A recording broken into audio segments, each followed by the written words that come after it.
Hello students, we have already discussed all the activities which about the topics which we have studied before. आज हम एक new topic start करने वाले हैं and before that I'm going to tell you one more thing which is units of temperature.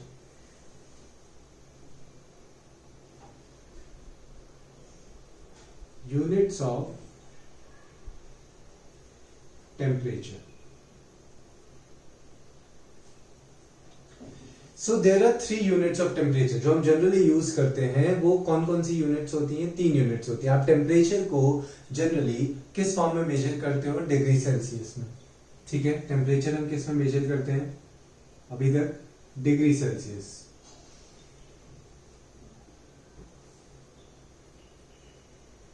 But there are some more units.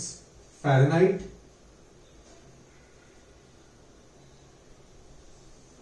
And Kelvin. Fahrenheit and Kelvin. अब आपको पता होना चाहिए कि how to convert any number, any temperature given in degree Celsius into Fahrenheit and Kelvin. ठीक है, पहले हम सेल्सियस टू फ़ारेनहाइट सीखते हैं. ठीक है, how can you convert any temperature given in Celsius to Fahrenheit. Okay, कैसे करते हैं देखो. So F is equals to Fahrenheit में अगर आपको फॉर्मूला निकालना हो, फ़ारेनहाइट में अगर आपको नंबर निकालना हो तो फॉर्मूला होता है 9/5C प्लस 32. कितना होता है? 9/5C plus 32. Okay, for example अगर हमें C दिया है, सपोज सेल्सियस में आपको सपोज दिया है 30 डिग्री सेल्सियस या 40 डिग्री सेल्सियस. आपको टेम्परेचर कितना दिया है? 40 डिग्री सेल्सियस. तो आप क्या करोगे? C की जगह पे क्या रखोगे? 40 plus 32. So 5 8 9 8 how much? 72 plus 32. Answer is 104 Fahrenheit. Clear? तो आपको सेल्सियस से फ़ारेनहाइट पे कैसे कन्वर्जन करना है? With the help of this formula. F is equals to 9/5C plus 32. अब ऐसा भी आ सकता है कि फ़ारेनहाइट में आपको टेम्परेचर दिया है, सेल्सियस निकालना है, तो F की वैल्यू लिखनी है, C निकालना है. So this is all maths. हम आगे कन्वर्ट करते हैं. तो पहले हमने किसकी बात की? Celsius to Fahrenheit. सेल्सियस से हमें फ़ारेनहाइट में जाना हो तो क्या करते हैं? ऐसे ही एक और फॉर्मूला होता है, सेल्सियस टू केल्विन. तो केल्विन में अगर आपको टेम्परेचर निकालना हो तो Celsius plus 273. Celsius plus 273. Suppose आपको बोला है टेम्परेचर है 15 डिग्री. कितना टेम्परेचर है? 15 नहीं, 25 डिग्री. सपोज टेम्परेचर आपको गिवन है 25 डिग्री सेल्सियस. तो केल्विन में वो कितना होगा? सो 25 प्लस 273. तो केल्विन टेम्परेचर कितना हो गया? 25 प्लस 273. तो आपका आंसर कितना हो गया? 298 केल्विन. 25 डिग्री सेल्सियस मतलब कितना होता है? 298 केल्विन. ठीक है, मोस्टली आप आगे हायर स्टैंडर्ड्स में जाओगे तो कौन सी यूनिट प्रेफर की जाएगी? केल्विन प्रेफर की जाएगी. क्लियर? तो अब देखो, आपको जो इस फर्स्ट चैप्टर में से जो सम्स आ सकते हैं वो सिर्फ ये टेम्परेचर कन्वर्जन के. टेम्परेचर को हम 3 यूनिट से मेजर करते हैं, degree Celsius, Fahrenheit and kelvin. Degree Celsius से आप फ़ारेनहाइट में भी जा सकते हो, डिग्री सेल्सियस से आप केल्विन में भी जा सकते हो. ठीक है, अगर आपको ऐसा ट्विस्टेड पूछ लिया कि केल्विन से फ़ारेनहाइट में जाना है, किससे? केल्विन से फ़ारेनहाइट में, तो केल्विन से पहले क्या फाइंड करेंगे? सेल्सियस, और फिर सेल्सियस की हेल्प से क्या फाइंड करेंगे? फ़ारेनहाइट. डायरेक्ट रिलेशन हम इसमें कोई बनाएंगे नहीं. तो पहले आप ये दोनों फॉर्मूले लिख लो, फिर हम इसके कुछ सम्स करते हैं, फिर आज हम एक एक्टिविटी देखेंगे. Okay, first write down these two फॉर्मूले. Okay, pause the video and write this. ठीक है, अब हम इसके कुछ सम्स करते हैं.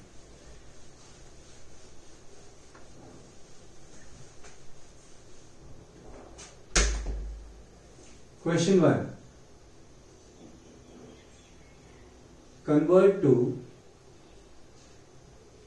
convert into Fahrenheit. Okay, first आपको दिया है 20 डिग्री सेल्सियस। कितना?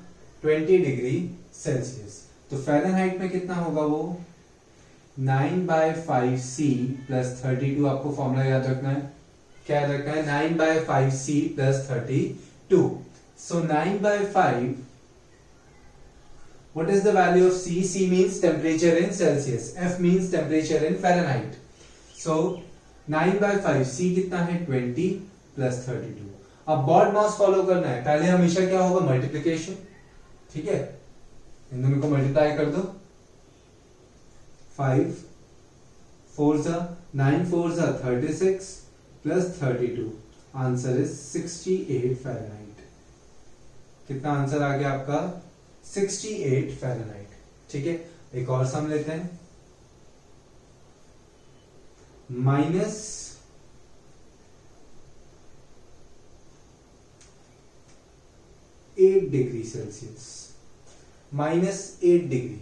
ओके, तो चलो, so F is equals to 9/5C plus 32. This is the formula. Value रखते हैं। Therefore, F is equals to how much? 9/5 into C. C कितना है आपका? -8 प्लस 32। अब यहां पे 8 और 5 कैंसिल आउट होंगे? नहीं होंगे, तो मल्टीप्लाई कर दो। 9 into 8 -72/5 प्लस 32। अब -72/5 फाइंड करो। You know how to divide. ठीक है, कितना होगा? 5 × 5 22 4 20 14.4 और आगे क्या लगा है? माइनस। सो -14.4 प्लस 32। ओके, तो कितना हो गया? 32 माइनस 14 कितना होता है? 18। तो ये हो गया 17.6 फ़ारेनहाइट। क्लियर? अब आपको सपोज दिया 0 डिग्री सेल्सियस कितना फ़ारेनहाइट होता है?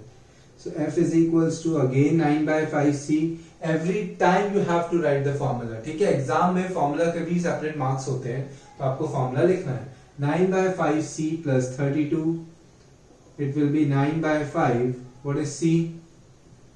0 plus 32, answer 32. 0 into anything is 0 and 0 plus 32 will be 32. This is your answer. Okay, write these three sums. ऐसे ही आपको कोई भी नंबर कोई भी सेल्सियस में आपको टेम्परेचर दिया हो, फ़ारेनहाइट में कन्वर्जन बोला हो, तो आपको ये वाला फॉर्मूला यूज करना है। ठीक है, चलो लिख लो।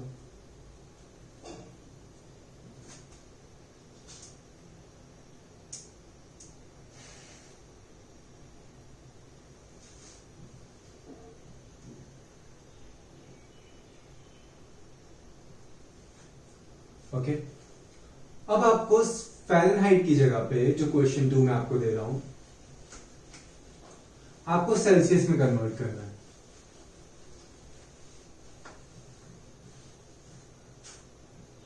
या तो पहले हम केल्विन वाला कर लेते, convert into Kelvin, convert to Kelvin. Question number 2। So first है आपका 35 डिग्री सेल्सियस। तो केल्विन में क्या है?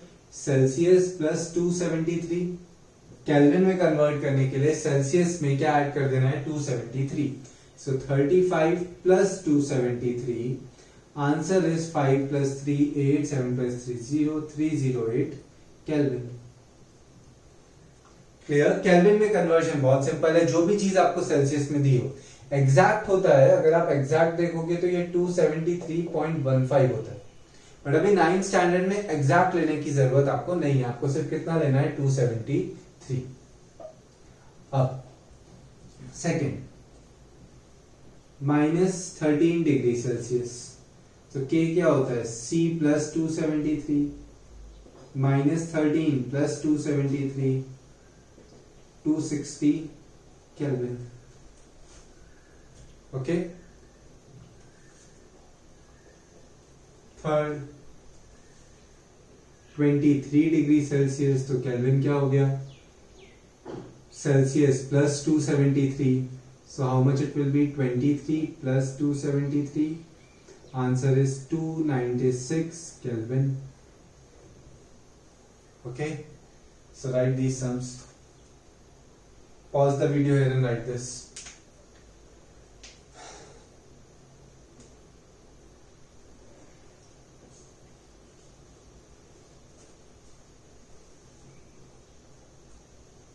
Okay.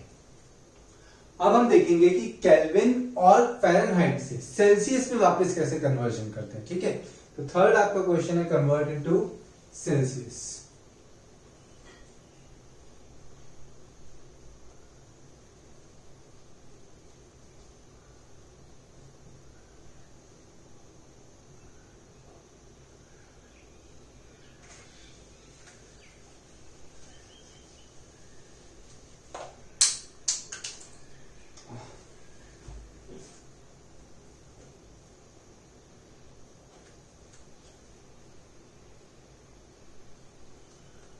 ओके, चलो अब एक क्वेश्चन करते हैं। अब हम सपोज आपको क्वेश्चन दिया है, you have to convert into Celsius and the question given is suppose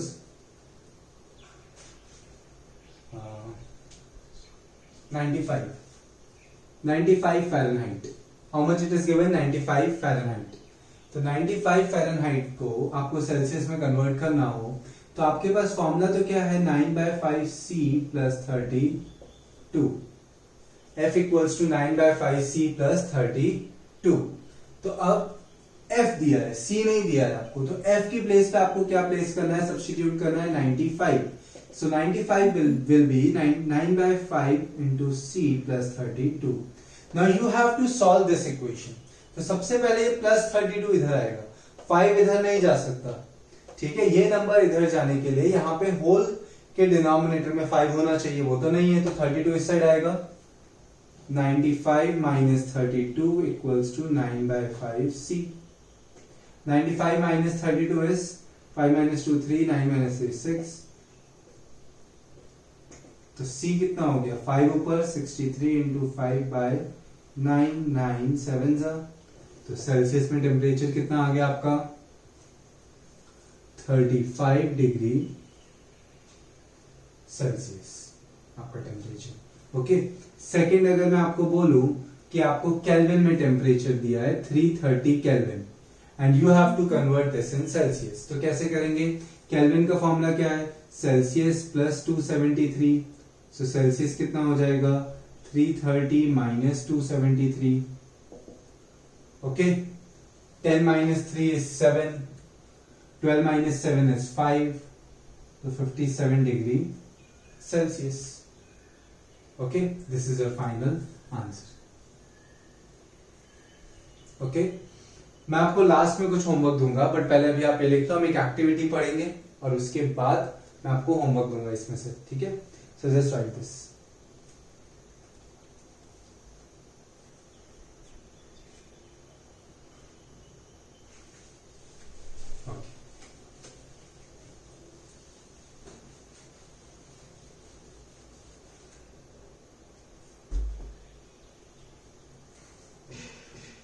Now the topic which we are going to study today is effect of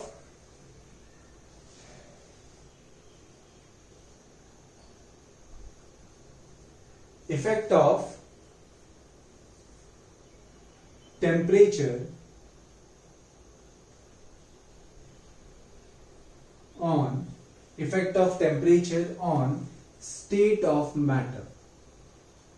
आपका नेक्स्ट टॉपिक क्या है, effect of temperature on state of matter. आपने सबने देखा है कि ice है, ice को आप फ्रिज से बाहर निकाल के रख दो, सपोज आइस को आप हीट करने लग गए तो जल्दी वो लिक्विड में कन्वर्ट होगा, क्लियर।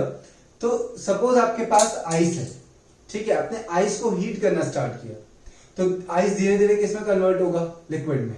अब लिक्विड को भी अगर आप हीट करते जाओगे तो वो किस में कन्वर्ट होगा, वाटर वेपर्स में।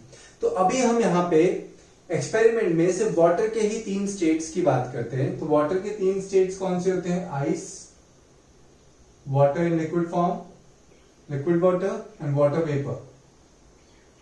These are the three states of water: ice, water and water vapor. तो अब एक्टिविटी क्या है, आपसे इमेजिन करो कि सपोज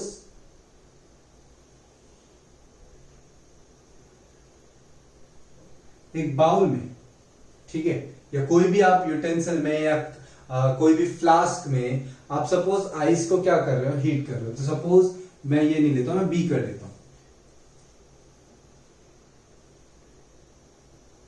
ठीक है, इसमें हमने पहले क्या लिया है, आइस लिया है. तो आइस के क्या होंगे, क्यूब्स होंगे.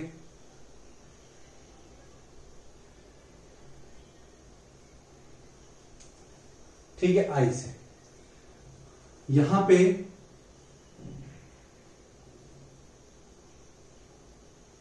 स्टैंड के ऊपर यहां पे बर्नर है और बर्नर से ये फ्लेम्स निकल रही है. ओके, यहां पे एक स्टैंड है और ये स्टैंड के ऊपर बीकर प्लेस किया हुआ है. ओके, अब आइस कब फॉर्म होती है, 0 डिग्री सेल्सियस पे. कौन से टेम्परेचर पे आइस फॉर्म होती है, 0 डिग्री सेल्सियस पे आइस फॉर्म होती है. तो अब आइस जैसे ही आप रूम टेम्परेचर पे लाए, रूम टेम्परेचर पे उसको मेल्ट होने में क्या होगा, टाइम लगेगा. But suppose if you are heating, हम इसको क्या कर रहे हैं, with the help of burner we are heating, तो वो जल्दी कन्वर्ट होगी. अब यहां पे हम क्या रखते हैं, थर्मामीटर रख देते हैं.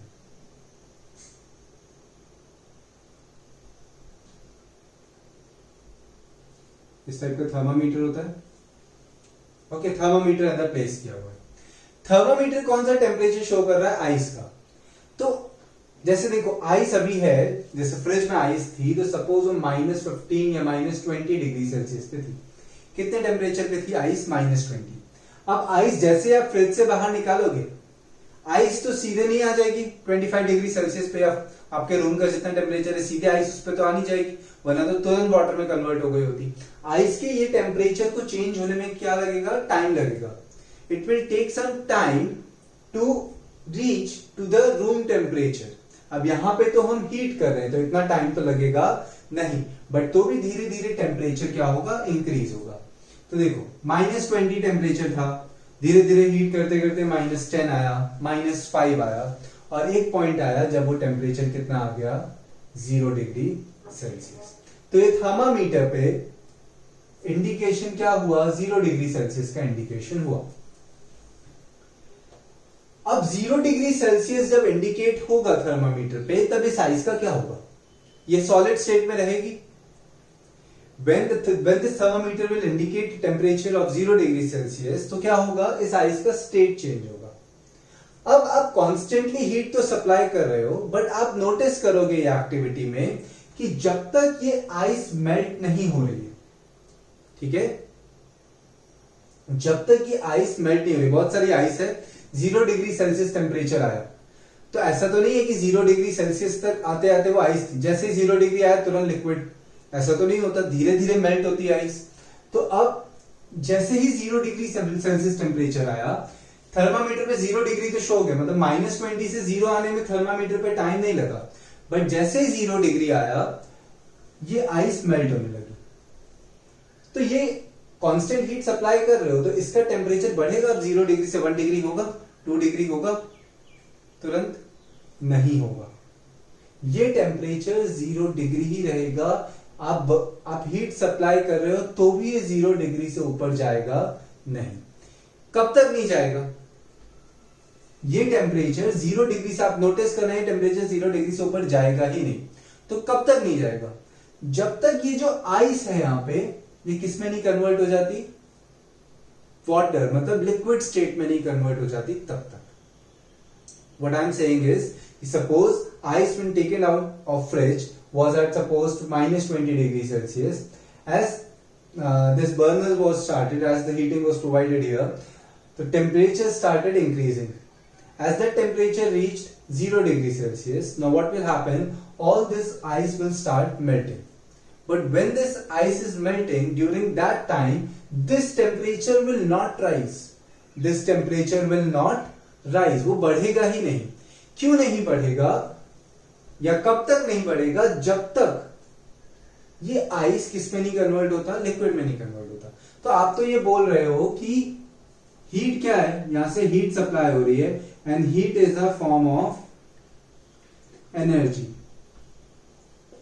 हीट क्या होता है, heat is a form of energy. तो हम एनर्जी तो सप्लाई कर रहे हैं, तो यहां पे एनर्जी बढ़ क्यों नहीं रही है? एनर्जी सप्लाई करने से टेम्परेचर बढ़ना चाहिए, तो यहां पे टेम्परेचर क्यों नहीं बढ़ रहा है? क्योंकि आप ये जितनी भी एनर्जी सप्लाई कर रहे हो वो एनर्जी कहां पे यूज हो रही है, that energy is used in changing the state. यहां पे जो 0 डिग्री से टेम्परेचर इंक्रीज नहीं हुआ उसका रीजन क्या है कि जितनी भी हम हीट सप्लाई कर रहे थे वो एक बार 0 डिग्री पहुंच गया, उसके बाद क्या हुआ, आइस मेल्ट होने लग गई। अब जब तक पूरी आइस मेल्ट नहीं हो जाएगी तब तक ये हीट कहां पे यूज होगी, इन चेंजिंग द स्टेट।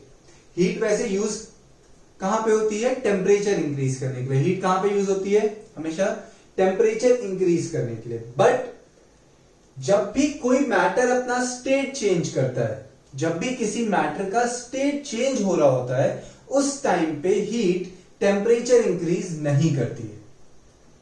क्या बोला मैंने, जब भी कोई मैटर अपना स्टेट चेंज कर रहा होता है, during that particular process the heat supplied will not increase और डिक्रीज द टेम्परेचर।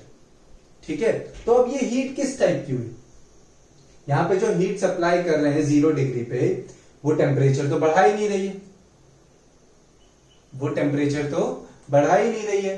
तो जो हीट टेम्परेचर नहीं बढ़ा रही है उस हीट को क्या बोला जाता है, हिडन हीट। क्या बोला जाता है, हिडन हीट। हिडन हीट मतलब ये टेम्परेचर अभी बढ़ा नहीं रही है, ये हीट क्या काम कर रही है, सिर्फ आइस को लिक्विड में चेंज करने का काम कर रही है। तो हिडन हीट तो जनरल लैंग्वेज है। साइंटिफिक लैंग्वेज में इस टर्म को क्या बोला जाता है, लेटेंट हीट। क्या बोला जाता है, लेटेंट हीट। लेटेंट का मतलब क्या होता है, latent means this, latent means hidden. Latent का मतलब क्या होता है, हिडन। तो अब आपने हीट कितने टाइप की पढ़ ली, 2 टाइप की। एक तो हीट जो टेम्परेचर बढ़ाती है, जैसे -20 से 0 आया तो टेम्परेचर तो क्या हुआ, बढ़ा। तो एक तो वो हीट थी। तो जो हीट टेम्परेचर बढ़ाती है उस हीट को बोलते हैं स्पेसिफिक हीट। क्या बोलते हैं उस हीट को, specific heat. But the heat which is responsible to change the state of matter, the heat which is responsible to change the state of matter, that heat is termed as latent heat. This heat will not increase the temperature, it will only change the state. ठीक है, specific heat क्या करती है, it increases the temperature, और latent heat क्या करती है, it changes the state of matter. So ये बहुत मेन पॉइंट है कि latent heat और specific heat में क्या डिफरेंस होता है। latent heat क्या होती है, तो मैंने आपको एक बहुत ही सिंपल एक्टिविटी से बताया कि आई सपोज -20 पे थी, उसको हम रूम टेम्परेचर पे आए, तुरंत तो मेल्ट नहीं होगी, बट वो प्रोसेस फास्ट करने के लिए हमने क्या करा, बर्नर यूज करा। जैसे ही हीट करा टेम्परेचर सडनली इंक्रीज होगा, क्योंकि बर्नर की फ्लेम तो बहुत ज्यादा टेम्परेचर पे होगी, तो 0 डिग्री आने में तो टाइम नहीं लगेगा। 0 डिग्री आ गया, फिर आप देखो कि आइस बहुत सारा है तो मेल्ट होने में टाइम लगेगा, बट तब तक जब तक ये पूरी आइस मेल्ट नहीं हो जाती तब तक आप थर्मामीटर पे टेम्परेचर देखोगे कितना आ रहा होगा, 0 डिग्री सेल्सियस ही आ रहा होगा। तो जो हीट सप्लाई हो रही थी वो कहां गई, वो हीट कहां गई, वो हीट स्टेट को चेंज करने में, मैटर के स्टेट को चेंज करने में यूज हो गई। और उसी हीट को, जो हीट टेम्परेचर इंक्रीज करने की जगह मैटर का स्टेट चेंज करती है, उस हीट को हम क्या बोलते हैं, लेटेंट हीट। और जो हीट मींस टेम्परेचर इंक्रीज करती है, डिक्रीज करती है, उसको बोलते हैं स्पेसिफिक हीट। क्या बोलते हैं उसको, स्पेसिफिक हीट। क्लियर। तो अब हमें लेटेंट हीट की बात करनी है। तो लेटेंट हीट यहां पे क्या हुआ, मेल्टिंग हुआ। तो जब भी मैंने लेटेंट हीट क्या बोला कि जब भी हीट आप सप्लाई करोगे तो या तो सॉलिड टू लिक्विड होगा या तो लिक्विड टू गैस होगा। जब भी हम टेम्परेचर इंक्रीज करेंगे there will be two things happening, either solid will convert into liquid और liquid will convert into gas. तो लेटेंट हीट में भी दो टाइप्स आते हैं। जब आइस मेल्ट हुआ तो कन्वर्जन क्या हुआ, सॉलिड टू लिक्विड। जब आइस मेल्ट हुआ तो कन्वर्जन क्या हुआ, सॉलिड टू लिक्विड। अब ये सपोज ये कन्वर्ट हो गया, उससे भी पहले जब अभी कौन सा स्टेट चेंज हुआ, सॉलिड टू लिक्विड चेंज हुआ। तो जो हीट मैटर का स्टेट चेंज करने के लिए रिस्पॉन्सिबल है उसको हम लेटेंट हीट तो बोलते हैं। बट उसमें भी स्पेसिफिकली अगर state solid to liquid change हुआ है, अगर state solid to liquid change हुआ है तो उसमें जो हीट इन्वॉल्व थी उसको हम बोलेंगे latent heat of fusion. Clear? Latent heat of fusion. Latent heat का मतलब ऐसी हीट जो टेम्परेचर इंक्रीज करने की जगह सिर्फ मैटर के स्टेट को चेंज करे, उसको लेटेंट हीट बोलते हैं। उसमें भी दो कैटेगरीज बना दी कि हीट अप्लाई करने से दो चीजें हो सकती हैं, either solid will get converted into liquid और liquid will get converted into gas. So when the conversion is from solid to liquid, the heat responsible there is known as latent heat of fusion. आगे हम इसको define करेंगे, but उससे पहले अब ice convert हो गई वाटर में। अब वाटर में कन्वर्ट हो गई, ठीक है, तो अब क्या होगा, टेम्परेचर 0 डिग्री से बढ़ने लगेगा क्योंकि जितनी भी आइस थी वो मेल्ट हो गई। तो अब स्टेट चेंज करने की कोई बात रही नहीं रही। तो अब 0 डिग्री से टेम्परेचर बढ़ता जाएगा, कंटिन्यूअसली इंक्रीज होते होते 50 आया, 50 से 80 आया, अब 80 से सपोज कितना आ गया, 100 डिग्री सेल्सियस वाटर का क्या होता है, बॉइलिंग पॉइंट होता है। 0 डिग्री सेल्सियस आइस का क्या होता है, मेल्टिंग पॉइंट होता है। सो जैसे ही 100 डिग्री आया, थर्मामीटर पे 100 डिग्री के ऊपर नहीं जाएगा। क्यों? अब ये जो वाटर है वो किस में कन्वर्ट होना स्टार्ट होगा, वाटर वेपर में। तो वापस से यहां पे क्या हो रहा है, चेंज इन स्टेट हो रहा है, ठीक है। When the state of any matter is changing, at that time the temperature will not increase. तो अभी तक टेम्परेचर इंक्रीज हो रहा था, तो जो हीट सप्लाई हो रही थी वो कौन सी हीट थी, स्पेसिफिक हीट थी, क्योंकि उससे टेम्परेचर बढ़ रहा था। बट जैसे ही 100 डिग्री पहुंचा, टेम्परेचर बढ़ने की जगह क्या हो गया, स्टेट चेंज हो गया। तो ये जो चीजें होती है वो कौन से पॉइंट्स पे होती है, आपने देखा एक बार 0 डिग्री पे हुई और एक बार 100 डिग्री पे हुई। तो जो भी मैटर यहां पे है उसके मेल्टिंग पॉइंट पे होगी या तो बॉइलिंग पॉइंट पे होगी। ये दोनों हीट्स, लेटेंट हीट कब प्रेजेंट होगी, जब मैटर का स्टेट चेंज होगा। स्टेट कब चेंज होगा, उसके मेल्टिंग पॉइंट पे या तो उसके बॉइलिंग पॉइंट पे। वाटर था इसलिए 0 डिग्री और 100 डिग्री, और दूसरे मैटर होंगे तो उनके बॉइलिंग और मेल्टिंग पॉइंट्स डिफरेंट होंगे। तो अब जैसे 100 डिग्री पहुंचा, ये वाटर किस में कन्वर्ट होने लगा, वाटर वेपर्स में। क्लियर? अब जैसे जैसे ये वाटर वेपर में कन्वर्ट होगा, ये टेम्परेचर तो क्या रहेगा, 100 ही रहेगा।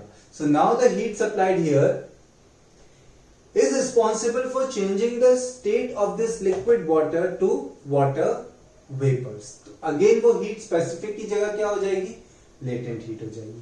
अब स्टेट कैसे चेंज हो रहा है, अब स्टेट चेंज हो रहा है लिक्विड टू गैस। कैसा स्टेट चेंज हो रहा है, अब liquid to gas. State change करने वाली हीट को बोलते हैं लेटेंट हीट।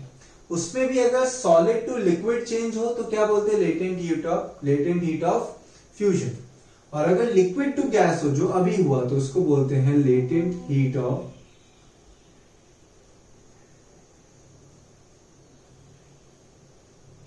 वेपराइजेशन। क्या बोलते हैं उसको, latent heat of vaporization. Just a minute.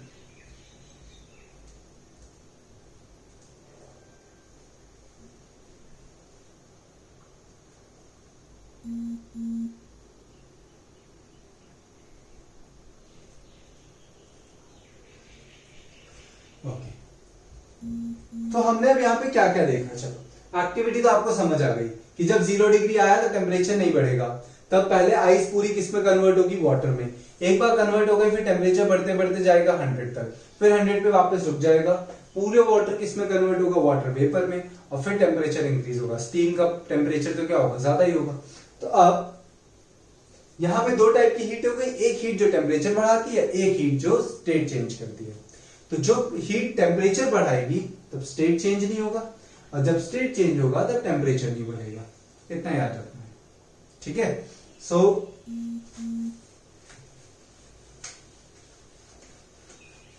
इसमें हमने क्या पढ़ा,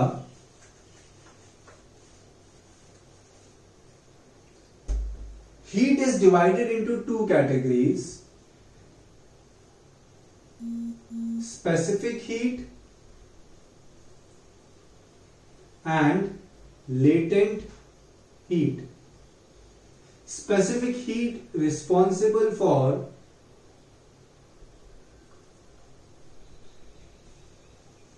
increasing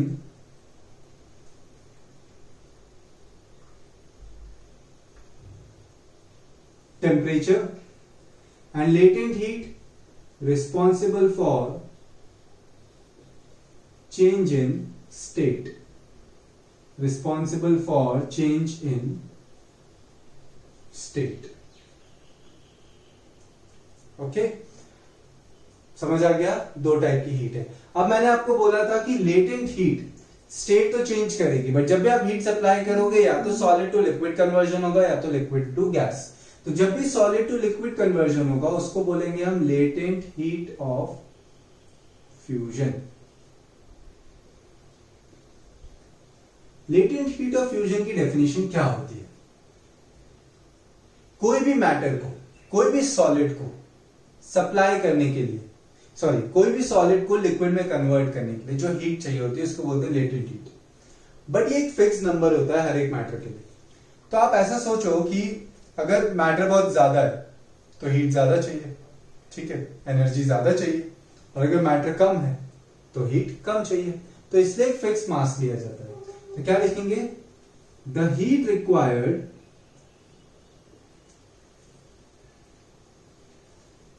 to convert 1 kg of 1 kg of solid to its liquid form, कब, at its melting point,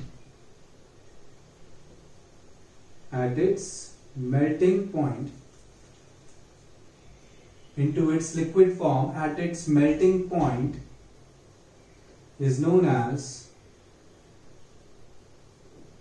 latent heat of fusion. Fusion कब होगा, सॉलिड टू लिक्विड कन्वर्जन में, और vaporization कब होगा, लिक्विड टू गैस कन्वर्जन में। Latent heat of vaporisation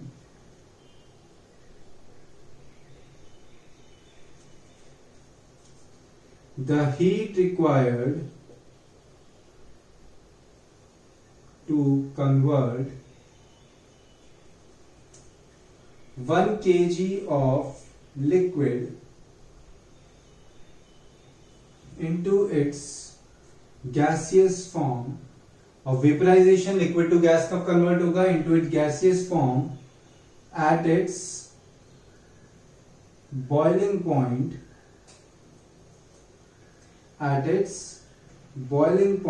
is known as latent heat of vaporization. Okay, so write these terms. ठीक है, vaporisation कब था, लिक्विड को वेपर में कन्वर्ट करने के लिए।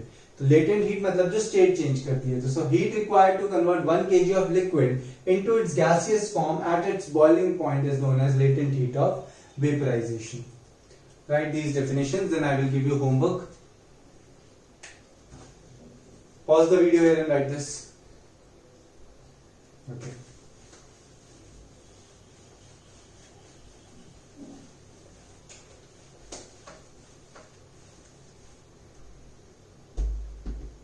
आपको ये एक्टिविटी रीड करनी है होमवर्क में, plus you have to solve these sums, convert into Fahrenheit,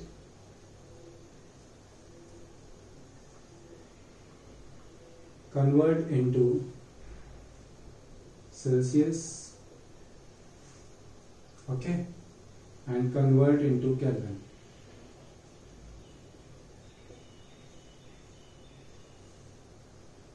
Convert into Fahrenheit में -20 degree Celsius, 100 degree Celsius, 13 degree Celsius.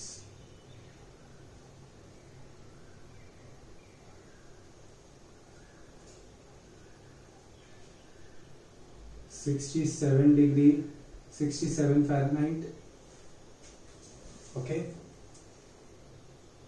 sorry 67 नहीं,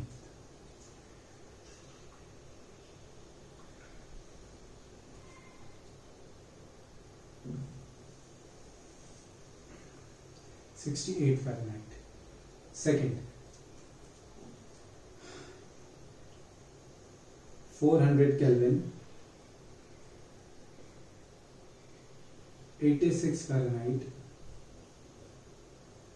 318 Kelvin. केल्विन में -17 डिग्री सेल्सियस, 200 डिग्री सेल्सियस,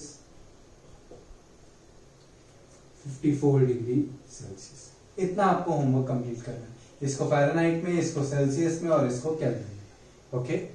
और वो एक्टिविटी भी आपको रीड करनी है। Those two definitions are very important, latent heat of fusion and latent heat of vaporization. So complete these topics. Next lecture में हम लोग बात करेंगे प्रेशर की, effect of pressure on state of matter.